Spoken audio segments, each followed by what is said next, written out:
Bismillahirrahmanirrahim. Assalamualaikum warahmatullahi wabarakatuh, Pak Joy dan Pak Harli. Waalaikumsalam warahmatullahi wabarakatuh. Terima kasih atas kesediaan waktunya hari ini, di mana hari ini kita akan mempraktekkan tentang coaching, ya. Jadi sebelumnya nih Pak Joy bertindak sebagai coach dan Pak Harli sebagai coach, ya. Iya, betul Pak. Ya, baik. Sebelum kita melaksanakan coachingnya, ada beberapa pertanyaan yang akan saya tanyakan ke Pak Joy.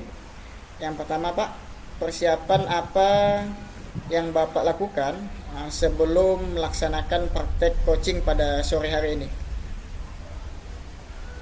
Oke, baik, terima kasih atas pertanyaannya Pak. Persiapan yang akan saya lakukan dalam proses coaching nanti, saya ingin bertanya kepada si coach ya tentang ya masalah-masalah yang nanti disampaikan oleh coach, yaitu menggali informasi tentunya Pak ya. Yeah. Kalau menurut istilahnya sesuai dengan alur tirta lah. Yeah. Pertama itu nanti ya tujuan kita nanti coaching ini seperti apa, kemudian identifikasi masalahnya nanti seperti apa, kemudian rencana aksi yang disampaikan oleh si coach nanti seperti apa, kemudian tanggung jawab dalam pengambilan keputusannya seperti apa. Jadi melalui pertanyaan-pertanyaan berbobot atau misalnya mendengarkan aktif dari si coach, kemudian ya seperti itu Pak. Iya. Baik, kemudian kompetensi yang akan Bapak Joy kembangkan nantinya di praktek coaching kita kali ini apa nih Pak? Ya, kompetensi yang ingin saya kembangkan intinya ya menjadi pendengar dari hasil curhatan dari si coach Pak. Kemudian kesadaran penuh lah nanti yang akan saya tingkatkan dalam mengantisipasi masalah-masalah yang disampaikan oleh si coach. Baik. Kemudian indikator bahwa kompetensi tersebut sudah tercapai ini apa Pak? Indikator yang sudah tercapai mungkin ini nanti Pak ya, kami bisa mengambil suatu keputusan atau mencari jalan keluar lah dari hasil masalah yang disampaikan oleh si coach. Seperti itu. Baik. Jadi hanya itu saja Pak pertanyaan pembuka dari saya. Nanti akan kita lanjutkan di sesi refleksi Pak. Jadi untuk waktu dan tempat untuk praktek coachingnya saya persilakan. Oke, baik Pak, terima kasih.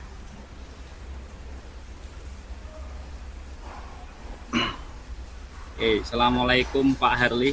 Apa kabarnya Pak? Baik Pak. Sehat Pak ya? Sehat Pak, alhamdulillah sehat. Bagaimana Pak Harli, apa yang ingin diceritakan pada hari ini?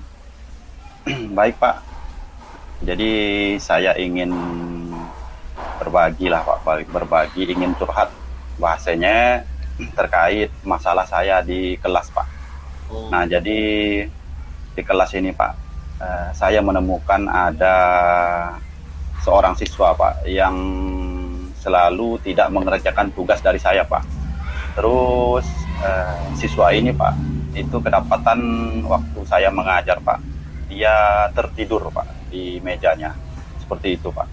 Oh, jadi siswa tertidur di meja, kedapatan nih Pak ya? Kedapatan. Iya, benar Pak. Jadi kedapatan. Apakah siswa ini sering melakukan tidur di kelas Pak? Iya Pak, jadi sudah beberapa kali pas pelajaran saya Pak, jadi siswa ini itu mengantuk Pak, terus dia tertidur, bahkan saat diberi tugas itu biasanya dia tidak mengerjakan tugas Pak, seperti itu. Oh, jadi siswanya sering tertidur, mengantuk Pak ya? Iya Pak. Oh, gitu. Jadi menurut Bapak, anak yang sering tertidur ini harus dilakukan seperti apa Pak? cara Bapak untuk mengantisipasinya biar dia tidak tidur lagi seperti itu? Nah, saya sudah sering Pak, sudah sering juga menegurnya Pak. Jadi saat misalnya dia kedapatan tertidur itu langsung saya tegur Pak. Saya tegurkan, terus saat misalnya dia tidak mengerjakan tugas itu juga saya tegur Pak. Jadi tegur, saya beri peringatan kan seperti itu. Namun ternyata masih Pak, masih terus berulang seperti itu Pak. Jadi menurut Bapak lah ya, siswa yang sering tidur seperti ini, apakah menurut Bapak itu bagus dalam proses belajar Bapak? Nah, menurut saya itu kurang bagus Pak. Karena kurang bagus, karena yang pertama tentunya merugikan dia sendiri Pak. Jadi dia sendiri yang rugi, terus dan juga biasanya itu proses belajar mengajar juga terganggu Pak. Karena yang lain biasanya melihat dia tertidur itu jadi ribut Pak, jadi seperti itu. Jadi bagaimana Bapak mengantisipasi supaya siswa ini tidak tidur lagi Pak? Nah, rencana saya Pak, jadi rencana saya itu ingin memanggilnya Pak, ingin berbicara dengan dia secara empat mata lah, dari hati ke hati lah seperti itu Pak. Nah, terus yang kedua itu rencananya juga saya ingin berkunjung ke rumah orang tuanya Pak, ingin mendiskusikan terkait permasalahan ini Pak. Siapa tahu mungkin ada permasalahan lain yang muncul di keluarganya sehingga berpengaruh terhadap tingkah lakunya di kelas, mungkin seperti itulah Pak. Oh, jadi Bapak nanti antisipasi untuk menghadapi siswa yang suka tidur di kelas ini dengan memanggil orang tuanya Pak ya. Kalau boleh tahu Pak, siapa nama siswa yang sering tidur pas pelajaran Bapak ini? Namanya si Budi Pak. Oh, si Budi. Jadi menurut penilaian Bapak ini kira-kira ini Budi ini dalam kategori sikap lah Pak ya, kan kurang baik itu. Menurut Bapak itu berapa lah rentangnya kalau dalam proses penilaian Bapak itu? Kalau biasa siswa kurang tidur itu kan berakibat dia belajarnya kurang bagus Pak ya. Akibatnya nanti kan proses belajarnya kan nanti menurun, otomatis nanti nilainya berkurang dan dia tidak naik kelas. Jadi kira-kira rentang yang ingin Bapak berikan ke Budi ini berapa? Nah, kalau menurut saya Pak, jadi kalau misalnya diberi rentang mungkin si Budi ini rentangnya di tengah-tengah Pak. Jadi dikatakan baik tidak juga kan gitu. Dikatakan misalnya jauh dari buruk pun tidak juga. Istilahnya kalau misalkan di KKM, di pembelajaran kita mungkin di bawah KKM lah mungkin si Budi ini. Di bawah KKM. Wah, itu. Berarti kalau dibiarkan terus-menerus tidak naik nih Pak ya kalau di bawah KKM ya. Itu kan Itulah, termasuk Pak. penilaian sikap Pak ya. Itulah Pak. Oke. Oke Pak Harli, kalau boleh tahu ini alasan kenapa Bapak memberi nilai tadi berapa 5 Pak ya? Itu 5 kenapa, Pak, tengah-tengah. Ya, Itulah Pak, karena yang pertama itu dia sering tidak mengerjakan tugas, terus dia sering tidur. Intinya itu tidak mematuhi peraturan lah Pak, seperti itu. Jadi selain tidur, tidak mengerjakan tugas, itu yang membuat Bapak memberi nilai 5 Pak ya? Iya Pak. Oke, menurut Bapak Harli nih, kira-kira kenapa si Budi bersikap seperti itu Pak?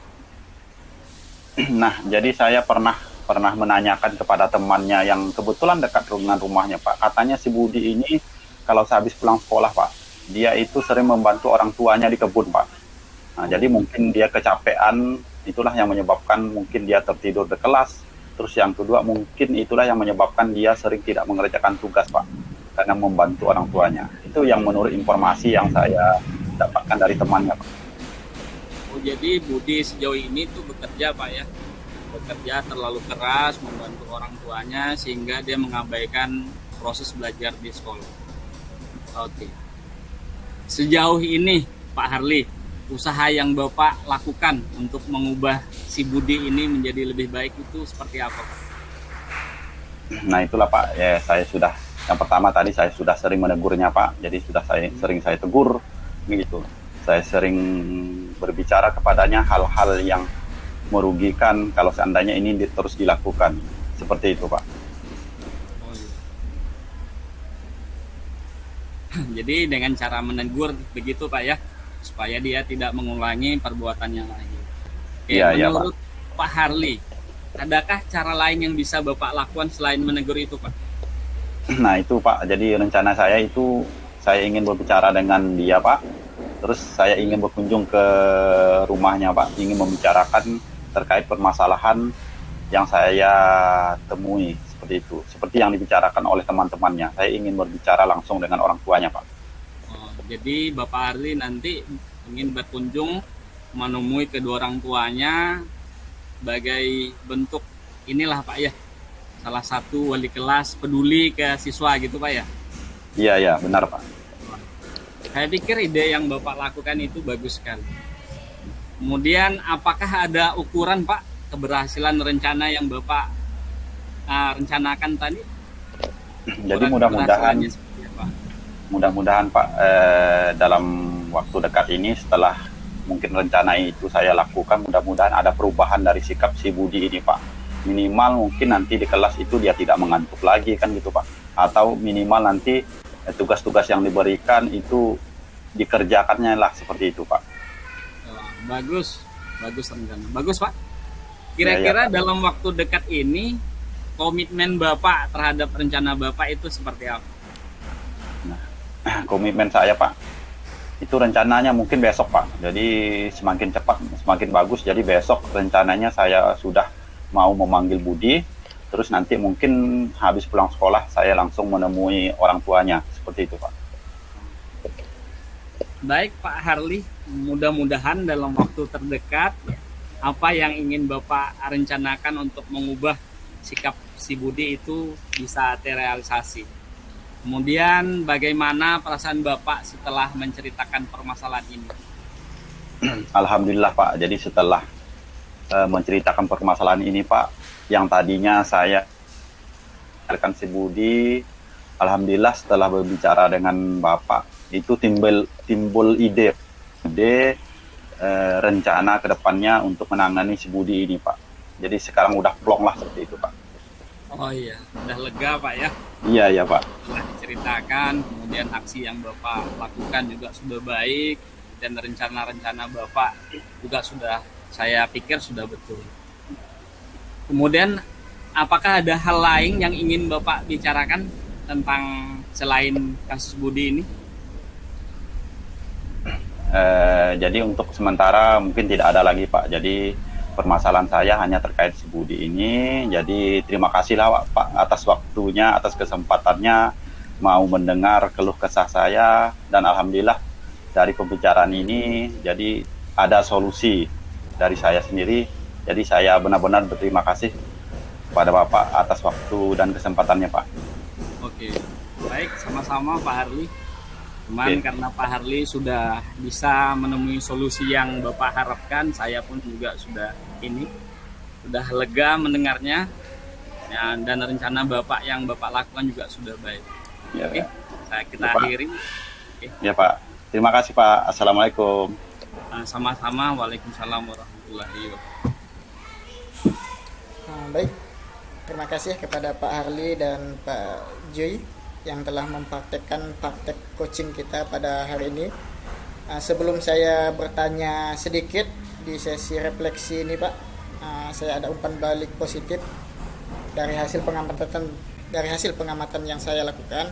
Ini salah satunya yang menarik dari Pak Joy adalah sering mengkonfirmasi jawaban dari Pak Harli.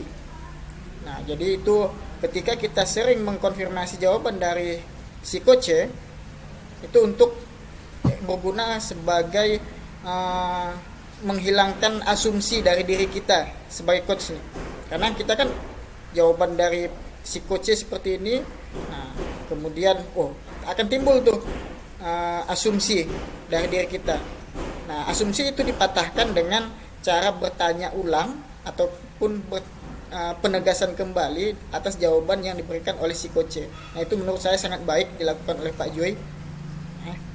Kemudian untuk pertanyaannya menurut saya sudah cukup baik, ya, sudah cukup baik mengenai pertanyaan berbobotnya, sangat baik, dan terus ditingkatkan lagi Pak Joy yang sudah baik dilakukan. Kemudian lanjut kita ke pertanyaan Pak. Ada dua pertanyaan yang paling penting di sini. Yang pertama, apakah ukuran keberhasilan dari kompetensi yang Bapak kembangkan tadi sudah tercapai, Pak? Oke, ukuran keberhasilan terhadap kompetensi yang saya gali informasi dari Pak Harli. Saya pikir pertanyaan-pertanyaan saya itu masih belum ini, Pak ya. Belum termasuk pertanyaan berbobot karena saya bertanya itu biasa-biasa. Nah, saya tadi prosesnya menggali informasi. Jadi pertanyaan itu hanya sedikit sekali yang bisa saya sampaikan. Sebenarnya obrolan kemungkinan untuk permasalahan Sebudi mungkin masih panjang kali Pak ya. Tidak sampai di situ. Saya pikir untuk di lain waktu nanti agak saya lebih tingkatkan lah pertanyaan-pertanyaannya ini. Baik. Kemudian yang kedua, Pak, apakah ada lagi kompetensi yang akan Bapak kembangkan selain dari tadi mendengar aktif dan kehadiran penuh tadi, Pak, untuk kedepannya? Kedepannya Pak ya, Iya. kompetensi yang ingin saya kembangkan selain mendengar aktif, kemudian melakukan pertanyaan berbobot, mungkin saya harus ini kali ya, harus sepenuh hati kali memberikan solusi atau memberikan jawaban-jawaban yang baik kali, seperti itu. Baik, terima kasih Pak Joy. Demikian sesi praktek coaching kita pada sore hari ini, dan terima kasih sekali lagi saya sampaikan kepada Pak Harli dan Pak Joy yang telah menyempatkan waktunya untuk berbagi praktek bersama. Saya Iri, assalamualaikum warahmatullahi wabarakatuh. Waalaikumsalam warahmatullahi wabarakatuh.